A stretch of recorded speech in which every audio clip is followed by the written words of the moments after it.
নমস্কার, আমি প্রিয়া। আপনারা দেখছেন ডেলি হেডলাইন্স 24। সব খবর সেরা খবর নিয়ে। চোপড়া গ্রাম পঞ্চায়েতের অন্তর্গত কালাগঞ্জ ও ভেড়ভেড়ির মাঝামাঝি ডক নদীতে পাকা সেতুর দাবি দীর্ঘদিনের। সারা বছর বাঁশের সাঁকো দিয়েই নদী পারাপার করতে হয় এলাকাবাসীদের।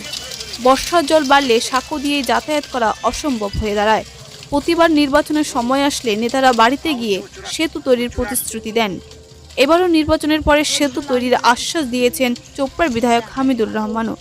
এই বিষয়ে এলাকাবাসী জানান, ভোট যায় ভোট আসে, কিন্তু এই যে কালাগঞ্জ থেকে যে আপনার ভিড়বেড়ি যাওয়ার যে মাঝে যে ডক ব্রিজ পড়ে সেটা কিন্তু বিধ্বস্ত হয়ে পড়ে আছে আমরা দেখতে পাচ্ছি।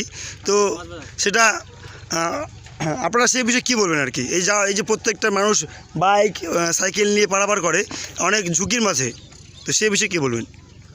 দেখেন, ব্যাপার হচ্ছে কি যে এখানে আমরা একটা দ্বীপের মধ্যে বসবাস করি, চারদিকে হচ্ছে নদী। কিন্তু এটা আজকে থেকে না, এটা আমার অনেক দিনের এইভাবে যাতায়াত করতে লাগে। তো এটা প্রতিবার বলে আশা দেয় যে হবে হবে, কিন্তু এবার আশা করা যায় এমএলএ সাহেব বলেছে উনি ভোট পর করে দেবে, এটা বিশ্বাস। মানে মাননীয় এমএলএ সাহেব বলেছেন, আশ্বাস দিয়েছেন আপনাদের যে হয়ে যাবে? হ্যাঁ, পুরো বসা এবার হয়ে যাবে। কিন্তু এতদিন থেকে উনি মোটামুটি চোপড়া ব্লকে 10 বছর থেকে রাজনীতি করছে আছেন এমএলএ হয়ে। তো ইনি বলছেন যে এর ভোটের পরে হয়ে যাবে, এতদিন কেন করেননি? চোপড়া ব্লকে যা উন্নয়ন করেছে, হামিদুর সাহেব যা উন্নয়ন করেছে, আজ পর্যন্ত এখানে ওনার মতো উন্নয়ন কেউ করতে পারেনি, কোনো এমএলএ করতে পারেনি। তো তিনি আমাদের এটার জন্য অনেক খাটাখানি করেছে এবং এটার জন্য করছে এখনও, ঠিক আছে।